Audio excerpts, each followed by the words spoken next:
Bila Malaysia akan menjadi endemik nanti, so tak lama lagi mengikut apa yang telah uh, dibuat ataupun telah diinform oleh kerajaan, kemungkinan 1 Oktober ataupun bulan Oktober daripada kes pandemik menjadi kes endemik, iaitu Malaysia sekarang akan menjadi endemik. So SOP akan apa orang kata dikurangkan, maksudnya, dan sektor ekonomi akan diperluaskan dengan serta-merta. So kita masih menjaga SOP dan sebagainya. So hari ini saya akan share beberapa perkara berkaitan yang akan menjadi untuk info endemik nanti bagi kita semua. So tanpa melengahkan masa lagi, jom kita mulakan video ini.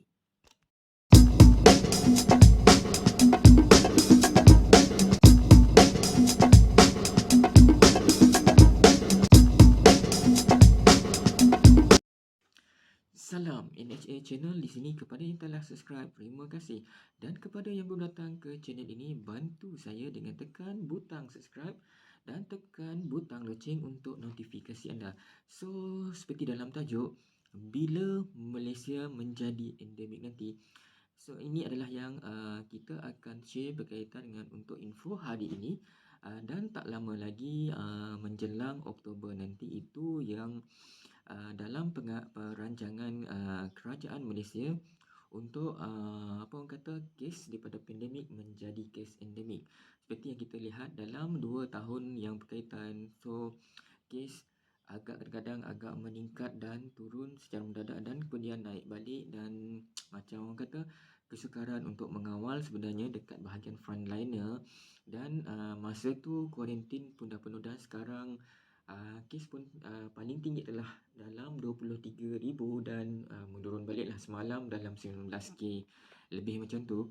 So apa yang kita lihat dalam keadaan Malaysia menjadi endemik nanti.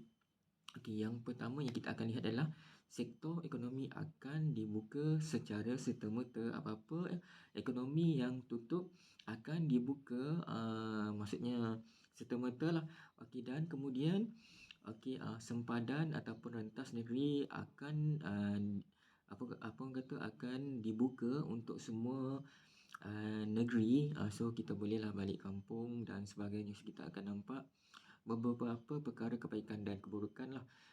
Mungkin di segi SOP, dah lepas tu mungkin apa orang kata rakyat akan terlupa ataupun lalai disebabkan rentas negeri ataupun sempadan yang dibuka.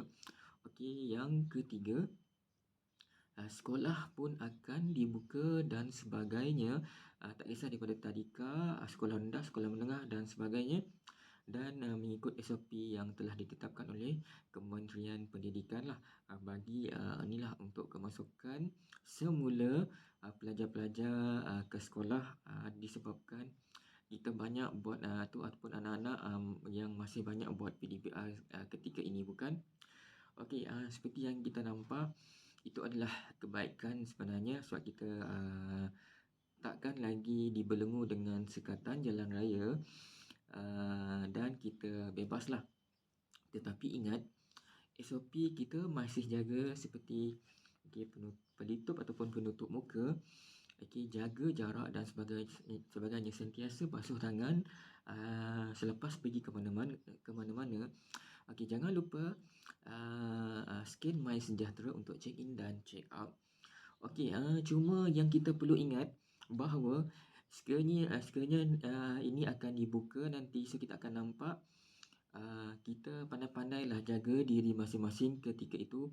Kerajaan tak boleh nak buat apa-apa sebab memandangkan ekonomi, bukan diperluaskan. Kita pandai-pandailah jaga diri sendiri mengikut SOP yang telah ditetapkan. Sekiranya kita positif, kita tanggung sendiri, kita kuarantin. Itu yang kita perlu tahu, seperti yang sedia ada sebelum ini yang Kementerian Kesihatan telah sarankan. Yang kedua, sekiranya kita terkena positif COVID, ini positif COVID, so itu adalah tanggung kita sendirilah. Mungkin sekiranya kita daripada sistem imun badan kita lemah dan sebagainya. Dekat sini Kemungkinan kalau dah endemik nanti, so kita pegang betul-betul, kita jaga SOP, kita jaga diri sendiri, kita jaga keluarga kita. Dan mungkin tak boleh buat apa-apa lah, sebab ekonomi adalah penting untuk membangunkan sektor sumber negara dan peluang pekerjaan, disebabkan banyak yang telah hilang pekerjaan, company gulung tikar dan sebagainya. Okey, semoga kita dalam keadaan stay safe, stay healthy. Jangan lupa support NHA Channel, subscribe NHA Channel. So kita berjumpa lagi pada next video akan datang. So dah tengok kan, subscribe lah. Bye. Assalamualaikum.